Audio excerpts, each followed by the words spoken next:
Les invitamos a escuchar el Catecismo de la Iglesia Católica, dirigido por Monseñor José Ignacio Munilla.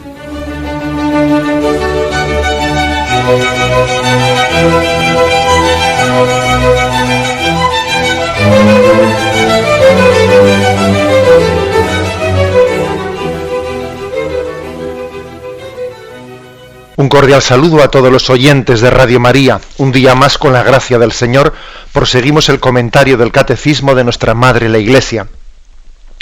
Queremos hoy concluir, es el segundo programa que dedicamos a la explicación del título de Señor, referido a Jesucristo. Y de esta manera concluimos pues, el apartado del Catecismo que explica el artículo del credo: y en Jesucristo, su único Hijo, nuestro Señor. El título de Señor es explicado en 6 puntos. Ayer explicamos los 3 primeros y hoy nos faltan los otros 3, del 449 al 451. Y comienzo con 449.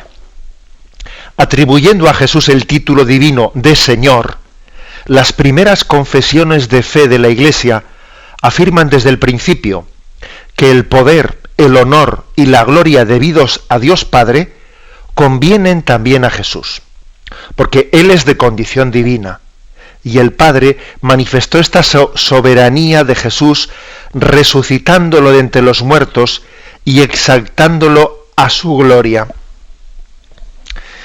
Bien, por lo tanto, hemos ido haciendo un itinerario. Los oyentes del programa de ayer saben cómo explicábamos que la palabra, el título Señor, puede ser utilizado de una manera más común, más vulgar, o en el sentido fuerte y pleno y teológico de la palabra, que incluso decíamos que así como en la Biblia, en su versión hebrea, se había utilizado la palabra Yahvé, o sea, literalmente, ¿no? Es la forma en la que Dios le reveló a Moisés su nombre. Después, en la traducción griega, al traducir el griego el Antiguo Testamento, los traductores habían traducido Yahvé por Kyrios, Señor, con lo cual le daba otro sentido, no vulgar, sino un sentido ya muy específico y muy fuerte al término Señor, al término Kyrios. Es decir, Kyrios es sinónimo del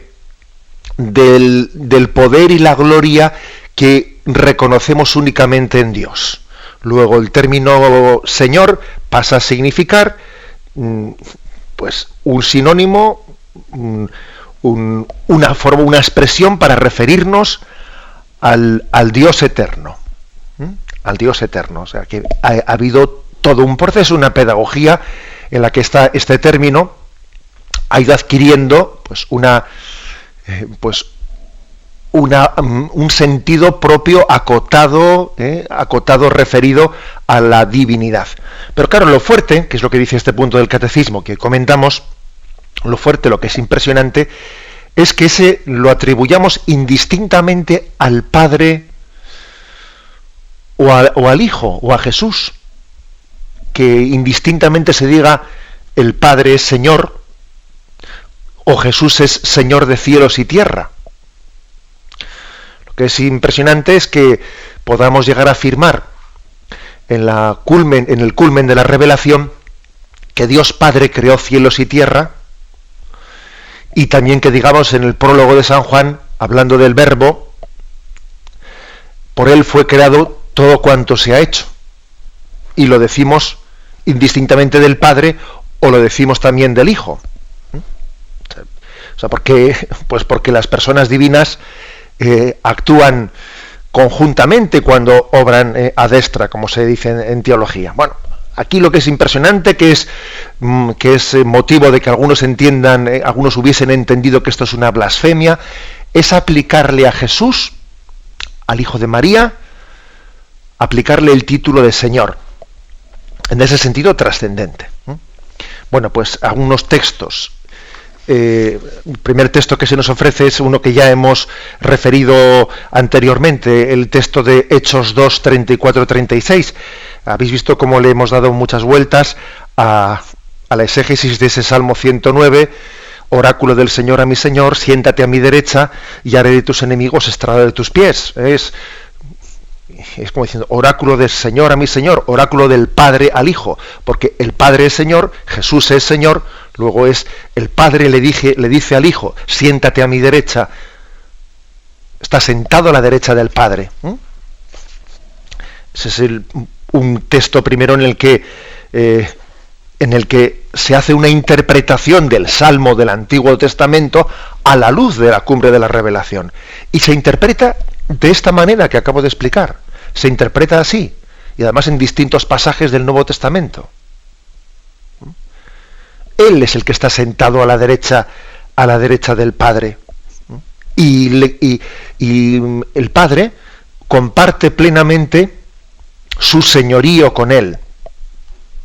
Su señorío es un señorío compartido. Y el poder, el honor, la gloria que son debidos al Padre también se refieren a Jesucristo. Y dice aquí, por ejemplo, Romanos 9:5. Dice, de los cuales también procede Cristo, el cual está por encima de todas las cosas, Dios bendito por los siglos. Fijaros que de Jesús dice, este texto Romanos 9:5, que está por encima de todas las cosas y es Dios bendito por los siglos.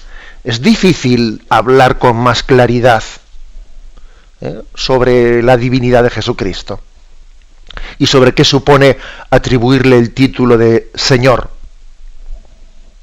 Está por encima de todas las cosas y es Dios bendito por los siglos. Otro texto, Tito, capítulo 2, versículo 13, las cartas a Tito. Dice, agradezco la feliz esperanza y la manifestación de la gloria del gran Dios y Salvador nuestro Jesucristo. Perdón, ha dicho mal. Aguardando la feliz esperanza y la manifestación de la gloria del gran Dios y Salvador Jesucristo. Es decir, que estamos aguardando la manifestación definitiva de la gloria de Jesucristo. Una prueba de que Jesús es Señor es el hecho de que todavía se manifestará plenamente en gloria. Ha sido glorificado por su muerte y resurrección y ascensión al cielo, pero además todavía vendrá en gloria. Vendrá en gloria y entonces nadie podrá no reconocerle. Está hablando de la parusía, cuando el señorío de Jesucristo quede patente, ¿no? Porque es verdad que el señorío de Jesucristo, Él es Señor, pero es verdad que en este momento en el que vivimos, hasta que se manifieste plenamente la gloria al final de los tiempos, esa gloria de Jesucristo está también manifestada, hay que descubrirla en la fe. Hay que descubrirla en la fe y está manifestada ante el mundo, pero humildemente. Bueno, y el siguiente texto que se nos ofrece para la meditación es Apocalipsis 5, versículo 13, y dice, y toda criatura del cielo, de la tierra, de debajo de la tierra y del mar, y todo lo que hay en ellos, oí que respondían, al que está sentado en el trono y al Cordero, alabanza, honor, gloria y potencia por los siglos de los siglos. Y los cuatro vivientes decían, amén, y los ancianos se postraron para adorar. Fijaros, se dice alabanza, honor, gloria, potencia por los siglos de los siglos, y se postraron adorando. Únicamente se puede adorar a Dios. Si se adorase a alguien o algo que no fuese Dios, sería una idolatría. Se adora a Jesús. Se le adora al que está sentado, al que está sentado en el trono, al que está sentado a la derecha del Padre. Luego es Dios. De lo contrario sería una idolatría. Bien, pues, como veis, el título de Señor tenemos que utilizarlo con plena unción, con plena conciencia de a quién se lo estamos dirigiendo. Dice, porque, continúa diciendo, ¿no? Porque Él es de condición divina, Filipenses 2:6, recordáis ese himno, siendo de condición divina, no hizo alarde de su categoría de Dios. Al contrario, se despojó de su rango tomando la condición de esclavo. Es decir, no es incompatible que, siendo Señor de cielo y tierra, su señorío se manifieste, se haya manifestado de alguna forma velado, de alguna forma aminorado por lo que es la humillación de la encarnación. No hizo alarde de su categoría de Dios, al contrario, es decir, es Señor de cielo y tierra, pero al mismo tiempo está humildemente oculto, si se puede decir tal expresión, ¿no?, en la encarnación. Por eso hay momentos como el de la transfiguración, en los que Jesús resplandece su gloria y parece como que se trasluce, más allá de la humanidad de Jesucristo, su divinidad. Pero, de ordinario, Jesús, en la encarnación, tiene su señorío, lo tiene como velado, humildemente velado. Y nosotros tenemos que descubrirlo con la fe. Y como he dicho antes, y vendrá en gloria, y entonces manifestará plenamente su señoría a todas las generaciones.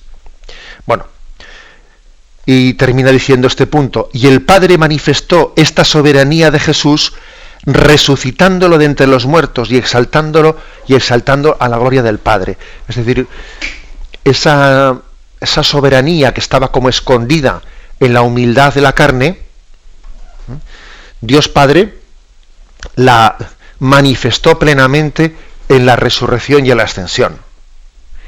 Y se manifestará más plenamente todavía en la venida en gloria, en la parusía. Se nos ofrecen 3 textos.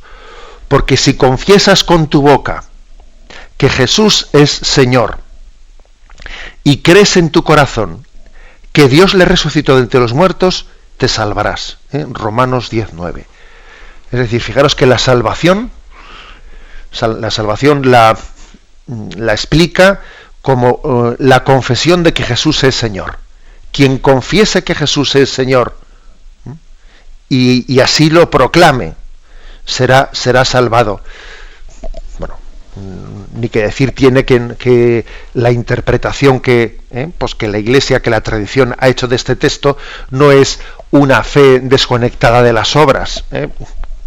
Como siempre os he dicho, la Sagrada Escritura hay que leerla no sacando un texto de contexto, sino leyéndolo en su contexto. Entonces, bueno, confesar que Jesús es Señor no solo es decir la palabrita para salvarse, no solo es decir la palabrita, sino decir Jesús es Señor es solamente Él tiene el señorío. Luego yo no voy a servir pues al dinero, no voy a servir a mi comodidad, a mi egoísmo. Bueno, obviamente de decir Jesús es Señor se desprenden toda una serie de cosas, ¿no? Bueno, pero no quita fuerza no quitemos fuerza también a lo dicho explícitamente en Romanos 10:9. Si confiesas que Jesús es Señor, serás salvo. Si tú crees que Él es Jesucristo, el Señor, el Salvador, y lo vives sacando todas las consecuencias que tienes que sacar de ello, solo en eso encontrarás tu salvación. Solo en Jesús encontrarás tu salvación. 1 Corintios 12:3, otro texto. Dice: por eso os hago saber que nadie, hablando con el Espíritu de Dios, puede decir anatema es Jesús, y nadie puede decir Jesús es Señor sino con el Espíritu Santo. Nadie puede decir esto que aquí estamos proclamando, esta catequesis en la que estamos diciendo Jesús es Señor. Bueno, pues que nos quede claro que si yo lo estoy subrayando, que si los oyentes lo están oyendo una y otra vez, es con la gracia del Espíritu Santo. Decir Jesús es Señor, eso no puede venir de la carne ni de la sangre, sino solamente puede venir del Espíritu Santo que nos sostiene la fe. Decir que un hombre que ha vivido en Nazaret, que ha estado sometido a todos los condicionamientos de la vida humana, del nacer, del crecer, del morir, del aprendizaje humano, bueno, que es ese hombre, que Él es Señor de cielos y tierra, decir eso, como nosotros lo afirmamos, es una gracia del Espíritu Santo. Sin su gracia no podríamos decir tal cosa. Podríamos decirlo. A mí me suele gustar, especialmente cuando celebro el sacramento de la confirmación con los jóvenes o adultos, después, acto seguido, después de haber ya concluido el rito de la crismación, de la imposición de las manos, en el sacramento de la confirmación, lo siguiente que se hace es la oración de petición. Entonces me suele gustar decirles en ese momento a los chicos: mira, ahora que habéis sido confirmados, lo primero que vais a hacer es rogar a Dios, pedir a Dios. Y dice la Sagrada Escritura que nosotros no sabemos pedir lo que nos conviene, y que el Espíritu Santo tiene que venir en nuestro socorro para ayudar a enseñarnos a pedir. Y dice la Escritura: nadie puede decir Jesús es Señor, sino porque el Espíritu Santo le ha socorrido, le ha sostenido para hacer esa afirmación de fe. Luego, ahora mismo, acabáis de recibir el Espíritu Santo, bueno, pues sostenidos por el Espíritu Santo, vamos a pedir al Padre en el nombre del Señor Jesús. Y es tan fuerte decir que Jesús es Dios, que Jesús es Señor, que solamente con la gracia del Espíritu Santo podemos hacer esa afirmación. Y finalmente el último texto es el de Filipenses 2:11, que es el texto que ya hemos comentado. Porque al nombre de Jesús toda rodilla se doble en el cielo, en la tierra y en el abismo, y toda lengua confiese que Jesús es Señor, para gloria de Dios Padre. ¿Ante quién doblamos nuestra rodilla? Solamente ante Dios. Y no es ninguna blasfemia decir ante Jesucristo, porque Él es Dios. Al nombre de Jesús toda rodilla se doble y toda lengua confiese. Fijaros que es impresionante. Recuerdo que en aquel momento de gracia que vivió la Iglesia Católica en la Jornada Mundial de la Juventud, cuando allí en Cuatro Vientos fue expuesto el Santísimo Sacramento y aquella gran multitud se arrodilló, nos arrodillamos ante Jesucristo y se hizo aquel gran silencio, fue como yo iba a decir, como una concreción de esta profecía. O al nombre de Jesús toda rodilla se doble. Este llamamiento de San Pablo a los filipenses lo vimos realizado, y lo vemos realizado en cada parroquia, que de una manera más humilde, más oculta, a los medios de comunicación también se expone el Santísimo Sacramento, nos arrodillamos y decimos: Jesús es Señor, para gloria de Dios Padre. Tenemos un momento de reflexión y continuamos enseguida. De la Iglesia Católica, con Monseñor José Ignacio Munilla. Continuamos pasando al punto 450. Desde el comienzo de la historia cristiana, la afirmación del señorío de Jesús sobre el mundo y sobre la historia significa también reconocer que el hombre no debe someter su libertad personal de modo absoluto a ningún poder terrenal, sino solo a Dios Padre y al Señor Jesucristo. Luego leemos algunos textos que ahí se nos ponen, pero lo primero es que hay una consecuencia. Decir que Jesús es Señor tiene consecuencias. Él es el Señor del mundo y de la historia. Y se dice, Apocalipsis 11:15. Entonces sonaron en el cielo fuertes voces que decían: ha llegado el reinado sobre el mundo de nuestro Señor y de su Cristo, y reinará por los siglos de los siglos. Vamos a ver, decir que Jesús es Rey y que Él es Señor tiene consecuencias. Si Él es Señor de cielo y tierra, yo no puedo tener falsos dioses. Y fijaros que los pecados de Israel en la Sagrada Escritura son descritos con el término de idolatrías. Son idolatrías. Entonces vamos a decirlo claro.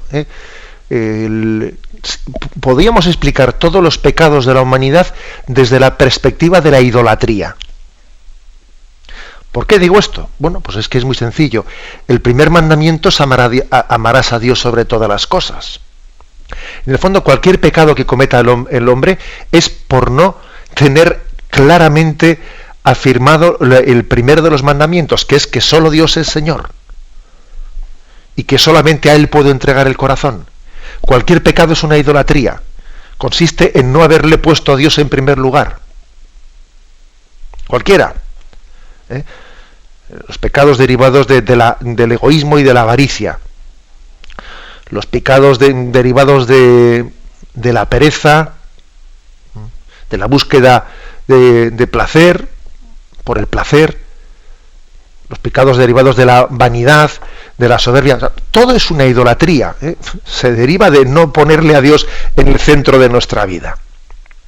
Y claro, y me atrevo a decir más, la única manera de luchar contra el pecado del mundo no es solamente diciendo no hagas eso, que es malo, no hagas eso que está prohibido, no hagas eso, no, eso es una estrategia totalmente insuficiente.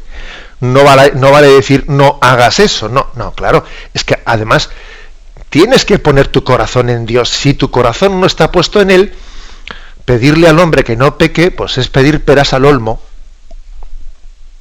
No vale con no, o sea, es insuficiente una predicación moralista que esté insistiendo en no hacer el mal, no, es que la única manera de no hacer el mal es tener el corazón puesto en Dios, porque hemos sido creados para ello. Y aún así, buscando ese querer poner el corazón en Dios, estamos descubriendo nosotros de una y otra manera, pues que se nos cuela por aquí y se nos cuela por allá las idolatrías, que aun teniendo en teoría claro que solamente Dios es Señor, que Jesús es Señor, luego resulta que en la práctica podemos hacer determinadas opciones que son como ateísmos prácticos. Ateísmos prácticos porque resulta que en la vida sí, digo que Jesús es Señor, pero mira, no le dedico tiempo a la oración y le dedico 15 veces más de tiempo a la caja tonta de la televisión que a la oración. Oye, ¿no acabas de decir que Jesús es Señor?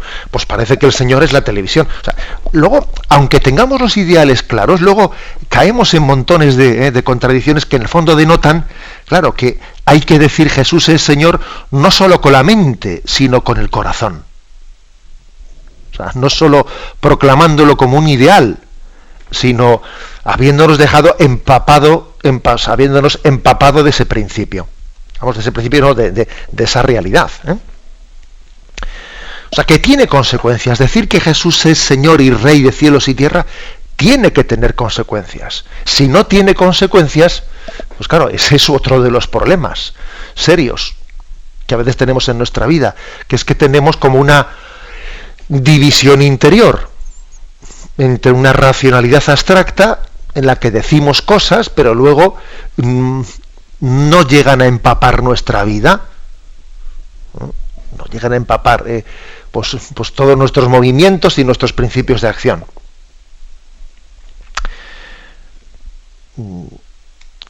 Dos textos que aquí se nos ofrecen, Marcos 12, 17. Dad al César lo que es del César y a Dios lo que es de Dios. Este famoso texto del Señor parte de esta convicción. A ver, el César a mí no me puede pedir, no es justo, no es de recibo, que el César o las autoridades de este mundo me pidan a mí que yo les entregue el corazón. No pueden pedirme tal cosa. Y si me la pidiesen, pues no les voy a obedecer, porque como dice Hechos 5:29, hay que obedecer a Dios antes que a los hombres. Y a veces los hombres se pretenden constituir en dioses y pretenden que les entreguemos nuestro corazón. Como ocurría pues a los primeros cristianos que les pedían sacrificar, quemar incienso al César o a los dioses, en reconocer al César como Dios, cuando ellos sabían que era un ser humano, un mero ser humano como otro cualquiera, y se negaban a ofrecer ese incienso incluso hasta el punto del martirio. Ojo que hoy en día también existe también existe ese riesgo. De otras maneras, hoy en día tenemos también un poder, a veces un estilo de poderes políticos que pretenden que casi limitamos de nuestros valores y que, por ejemplo, les entreguemos nuestros hijos para que sean educados no según nuestras convicciones, sino según las suyas, las de los políticos. Oiga usted, pues yo no le voy a entregar mis hijos. Yo no voy a descansar en usted la educación moral de mis hijos. No lo voy a hacer. Porque sería una idolatría. Sería una idolatría. Y pongo este ejemplo, pero podríamos poner muchos más. O sea, que se derivan muchas consecuencias de la afirmación del señorío, del único señorío de Jesucristo. A Dios lo que es de Dios y al César lo que es del César.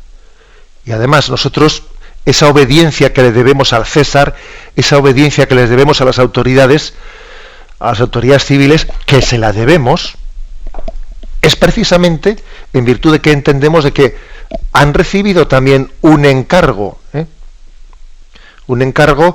sí, elegidos por los hombres, de acuerdo, en un sistema democrático, elegidos por los hombres, pero en última instancia Dios les ha otorgado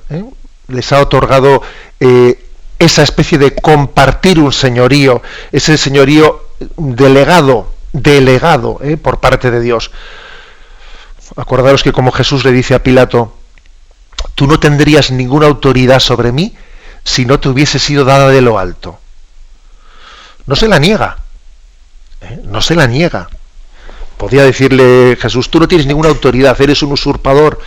No le dice eso. Le dice: tú no tendrías ninguna autoridad sobre mí si no te hubiese sido dado de lo alto. Lo cual quiere decir que nosotros reconocemos en las autoridades de este mundo pues una delegación de la autoridad de Dios. Igual que lo reconocemos en los padres, igual que lo reconocemos en la propia familia, etcétera. Pero es subsidiaria, es delegada, y por supuesto, como dice pues ese texto de Hechos de los Apóstoles que hemos leído, tenemos que obedecer a Dios antes que a los hombres en caso de que entren en contradicción. Bien, y termina diciendo este punto: la Iglesia cree que la clave, el centro y el fin de toda historia humana se encuentra en su Señor y Maestro. Es un texto de la Gaudium et Spes, Es decir, el señorío de Jesucristo también lo vemos realizado como que es el centro de la historia. O sea, la historia humana tiene un alfa y un omega, tiene un principio y un fin. La historia humana, aunque pueda parecer lo contrario, no es un cajón desastre. O sea, hay un Señor de la historia, que es Jesucristo, que conduce el hilo de la historia.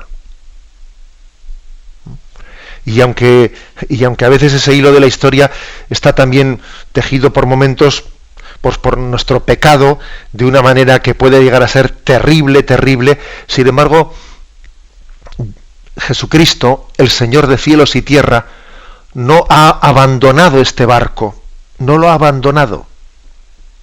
Sufre con los que sufren. Dios llora en la tierra, entre nosotros, con nosotros, siendo uno más de nosotros. Y la historia continúa y conteniendo el capitán dentro del barco. El capitán no ha abandonado este barco, sino que navega entre nosotros. Y otro texto de la Gaudium et Spes que afirma esto mismo es el punto 45 de la Gaudium et Spes, párrafo segundo, que dice: el Verbo de Dios, por quien todo fue hecho, se encarnó para que, hombre perfecto, salvara a todos y recapitulara todas las cosas. El Señor es el fin de la historia humana, punto de convergencia hacia el cual tienen los deseos de la historia y de la civilización, centro de la humanidad, gozo del corazón y plenitud total de sus aspiraciones. Vuelvo a leer esta frase que es muy importante.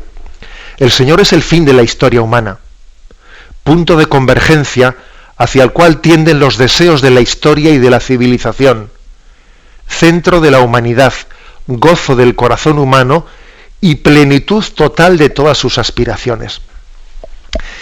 Es decir, que todo tiende a Cristo. La culminación de la historia y del mundo será Cristo, es Cristo.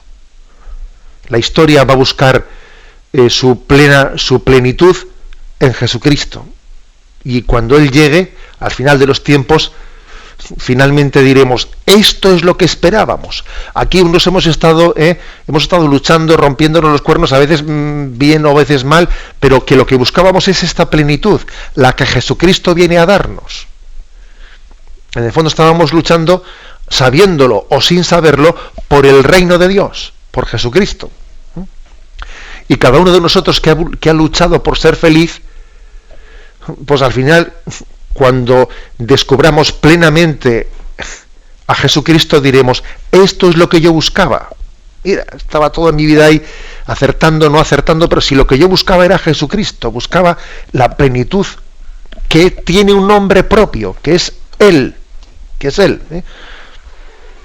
O sea, en esto podríamos decir que decir Jesús es Señor, que Él es el Rey de la historia, Rey de cielos y tierra, quiere decir que todo camina hacia Cristo, que en Él tenemos la culminación de la historia, de nuestra historia personal y de la historia colectiva también, de los pueblos.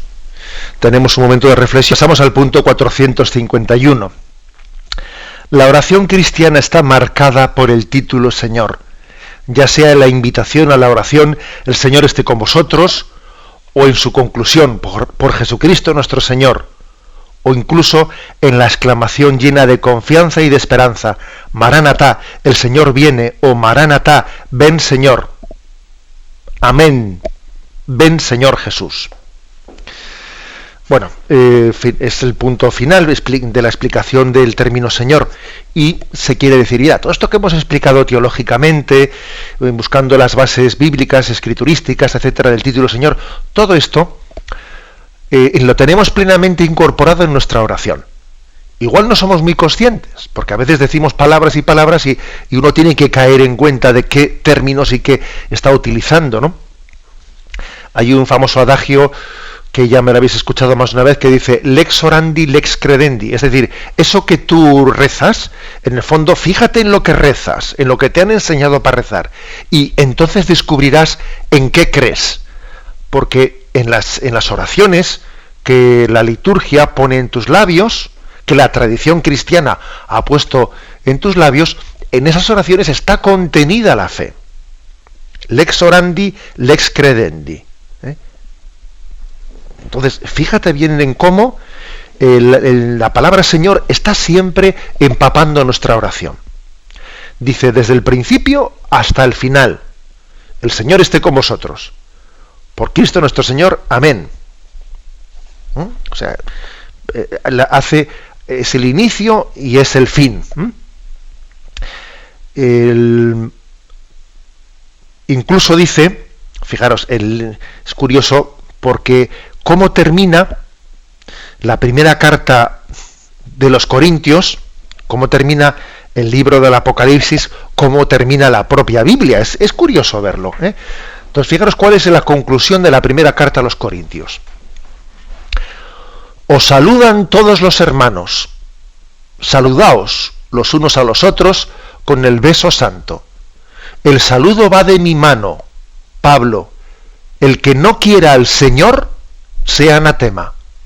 Maránata, que la gracia del Señor Jesús sea con vosotros. Os amo a todos en Cristo Jesús. Y así concluye la primera carta a los Corintios.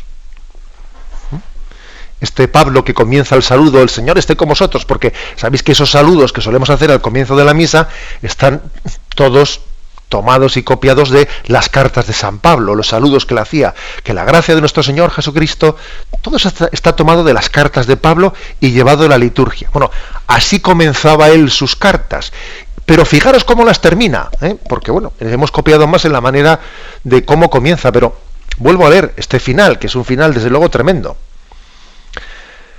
Dice, el saludo va de mi mano, el que no quiera al Señor, sea anatema. Maranatá, que la gracia del Señor Jesús sea con vosotros. Os amo a todos en Cristo Jesús. Como diciendo, mira, aquí la mayor burrada es, dice, el que no quiera al Señor sea anatema. Mira, el mayor pecado que podemos cometer es no amarle, no quererle. Vuelvo a lo del primer mandamiento, que el mandamiento más importante es el primero, y que de él se desprende todo lo demás. Lo más gordo que podemos hacer en esta vida es que no le entreguemos el corazón a Dios. Dale tu corazón, que Él sea tu Señor. Cualquier otra cosa va a ser de segundo grado con respecto a esto. Maranatá, ven Señor Jesús. Termina, por lo tanto, la carta de Pablo a los Corintios proclamando de nuevo que Jesús es Señor y diciéndole, entreguémosle nuestro corazón a su señorío. Apocalipsis, pues algo por el estilo, o sea, es decir, termina el libro del Apocalipsis, que es tanto como decir, termina la Biblia, porque es el último libro ya recogido, de la siguiente manera. Dice el que da testimonio de todo esto: sí, vengo pronto, amén, ven Señor Jesús, que la gracia del Señor Jesús sea con vosotros, amén. O sea que concluye también la Biblia, concluye de esta manera, proclamando el señorío de Jesucristo y diciendo, ven Señor Jesús, viniste y vendrás, ven a mi vida. Ser cristiano consiste en que Jesús sea cada vez más mi Señor, y que su señorío se vaya instaurando, que venga el reino de Dios a este mundo, quiere decir pues que Él cada vez más sea Señor de mi vida, Señor de mi familia, Señor de mi ciudad, Señor de mi pueblo, de mi trabajo, de mi diversión, de mi descanso. Sí, también el Señor tiene que ser Señor de mi descanso. Y descansamos en el Señor y disfrutamos en Él, etcétera, etcétera. Es decir, es cristificar la vida, cristificarla. O sea, entender que Jesús no es un capítulo aparte, que esa es nuestra gran tentación. La gran tentación es que haya, pues eso, estancos, departamentos en nuestra vida, ¿no? Departamentos estancos en los que, bueno, ahora toca ser un rato religioso, ahora toca trabajar, ahora toca... No, mire usted, o sea, no hay departamentos estancos. Se trata de que el Señor, o sea, que reine en todo, que lo cristifiquemos todo, mi trabajo, mi descanso, la relación de mi familia. Claro que sí. O sea, a esto se refiere decir Jesús es Señor. Jesús es Señor.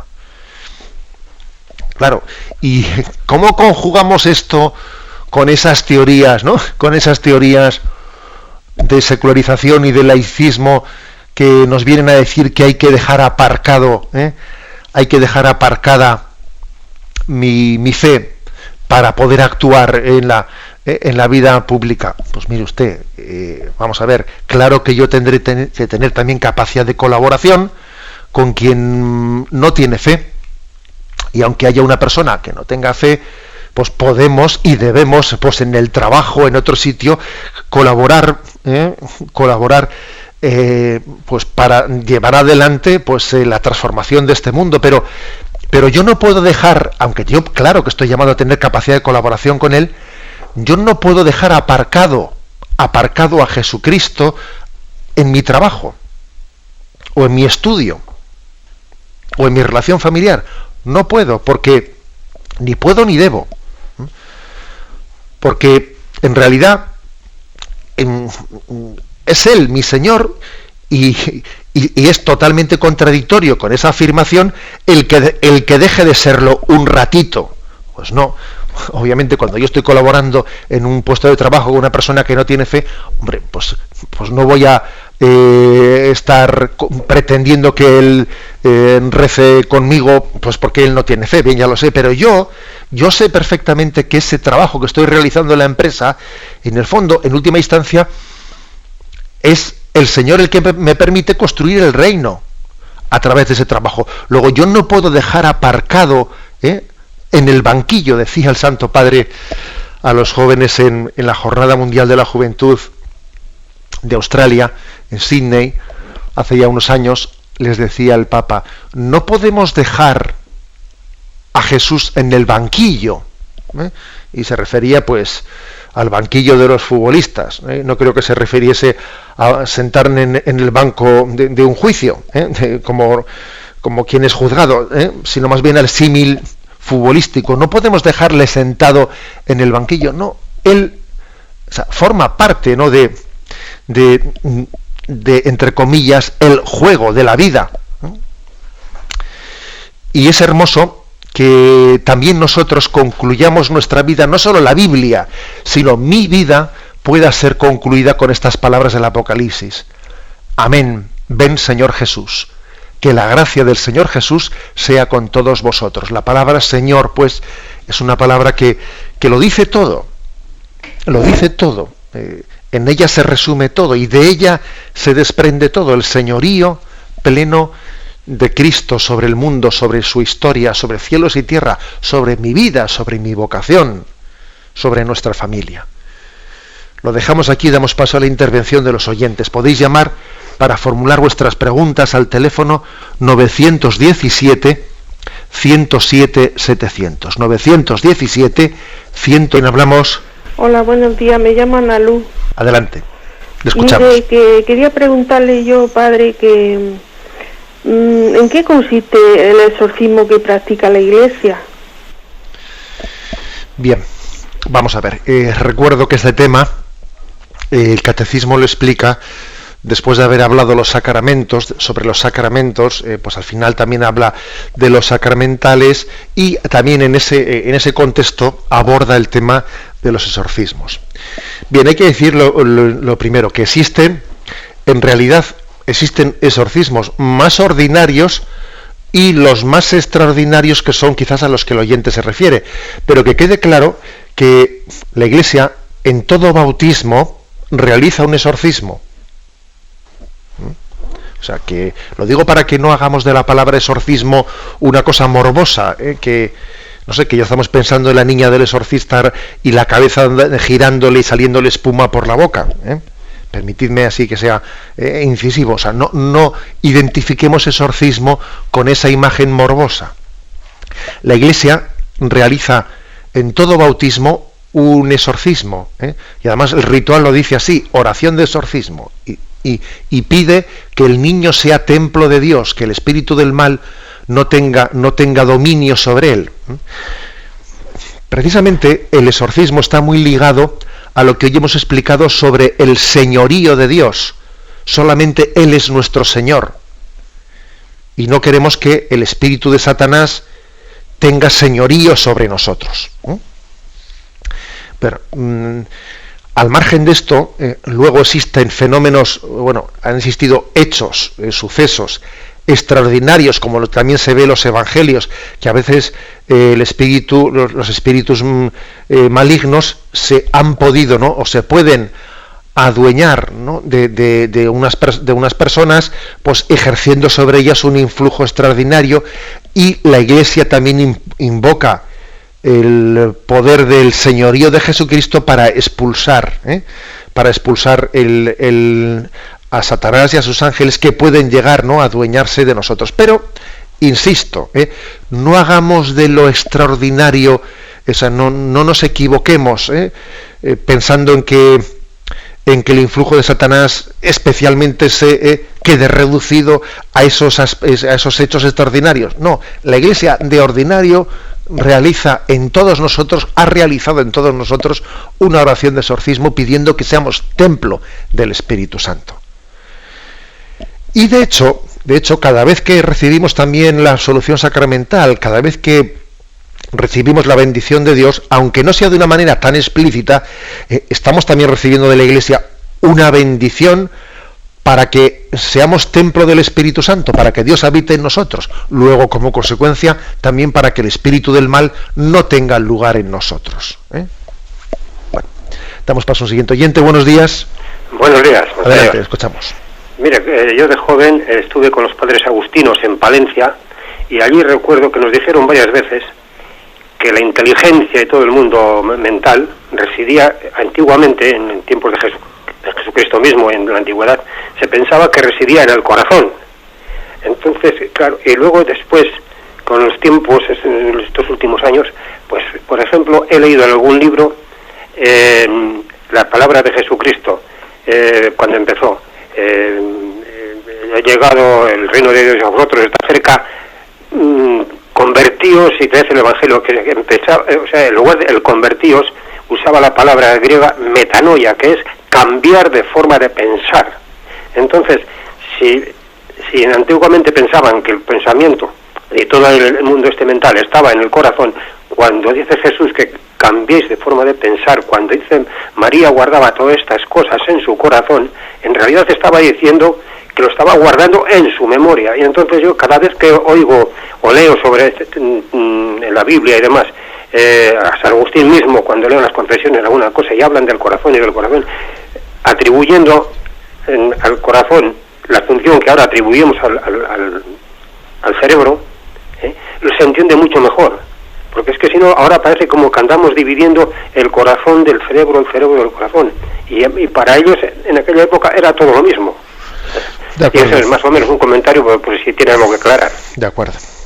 Y además, mire, usted nos decía que había estudiado en el Colegio de los Agustinos. Precisamente creo que una de las genialidades de San Agustín es precisamente esta. Uno lee a San Agustín y se da cuenta que es un razonamiento sensible, o sea, sentiente, eso que hoy en día se dice inteligencia sentiente, y también sentimiento inteligente, o sea, las dos cosas. O sea, nosotros a la hora de hablar solemos un poco hacer como los cirujanos, que cogemos el bisturí y diseccionamos la realidad, como si, pues bueno, porque necesitamos de alguna manera para poder hablar, hacerlo. Pero claro, en la realidad no se da por una parte raciocinio abstracto y luego en otro cajón distinto sentimiento, no, o sea, en la realidad todo ello está integrado. Y por cierto, hablar del corazón lógicamente es algo simbólico. Y hablar de la mente es algo simbólico, porque en el fondo la voluntad y la razón son facultades del alma.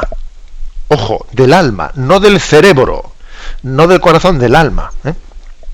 Por eso, como son facultades del alma, San Agustín suele subrayar especialmente el hecho de que conocer y amar son dos aspectos que están totalmente interconectados. Para amar hay que conocer, sí, pero para conocer hay que amar, que eso también lo dice San Agustín con una gran intuición. No solo hay que conocer para poder amar, también hay que amar para poder conocer, porque si no amas, no conocerás. Si no amas, vas a hacer una caricatura. Si no amas, vas a desfigurar la realidad. Si las cosas no se aman, no se conocen. Luego, digamos, esta es la gran intuición de San Agustín, ¿no? Entender cómo hay una visión unitaria, unificada del hombre, no fraccionada entre razón y sentimiento y voluntad, no, sino plenamente integrada. Damos paso a un siguiente oyente. Buenos días. Buenos días. Buenos días, le escuchamos.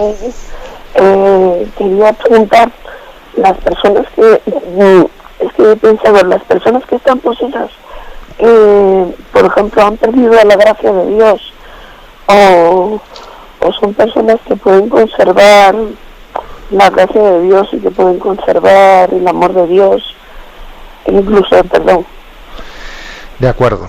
Pues miren, la Iglesia dice explícitamente que no es sinónimo la posesión diabólica de que alguien esté en pecado. No es sinónimo. Podría ocurrir que la posesión diabólica tenga lugar en una persona que esté en gracia de Dios o que incluso sea santa. ¿Qué casos ha habido en la historia?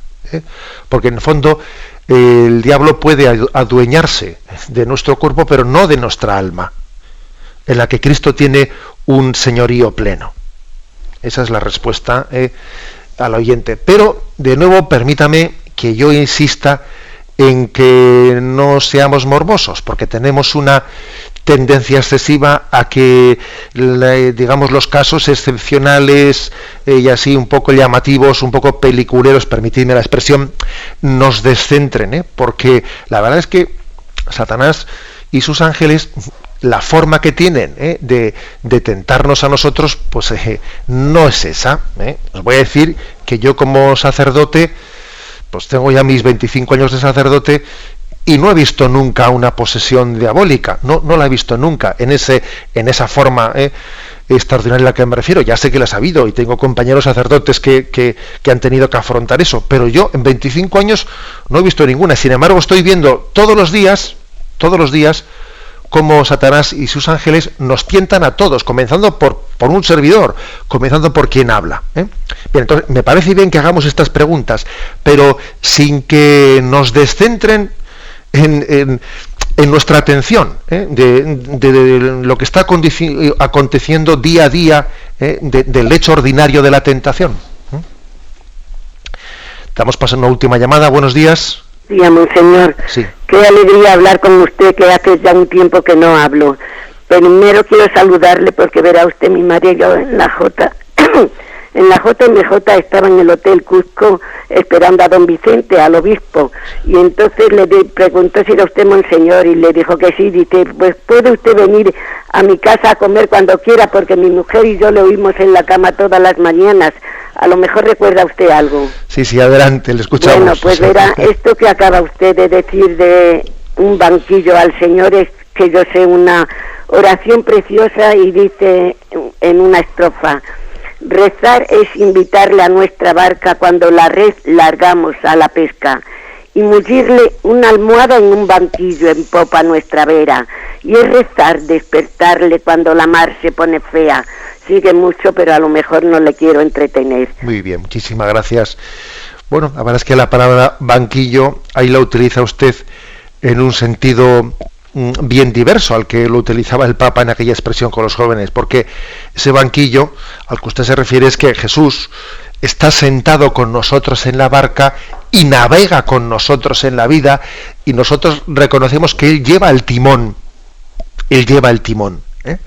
Sin embargo, el Papa en aquella locución con los jóvenes en Sydney a lo que se refería es que, claro, este mundo sin Dios se plantea de una manera que a los creyentes les dice: oye, tú cuando te pongas en la vida pública, pues a estudiar, a trabajar, a lo que fuere, tú tienes que dejar a Dios en el banquillo, como los futbolistas dejan a los suplentes en el banquillo, pues por si acaso un día alguien tiene una lesión o lo que sea, y entonces sacamos al suplente, como si a Dios únicamente le dejásemos reservado pues para cuando alguien muere. O claro, a ese otro sentido me refería yo cuando decía que a Dios no se le puede dejar en el banquillo para dar los últimos sacramentos. No, Dios juega el partido de la vida. Es más, es el árbitro de este partido. Es más, es el defensa. Es más, es el delantero. Es más, es el central que reparte el juego, etcétera, etcétera. A eso me refiero. Tenemos el tiempo cumplido. Me despido con la bendición de Dios Todopoderoso, Padre, Hijo y Espíritu Santo. Descienda sobre vosotros. Alabado sea Jesucristo.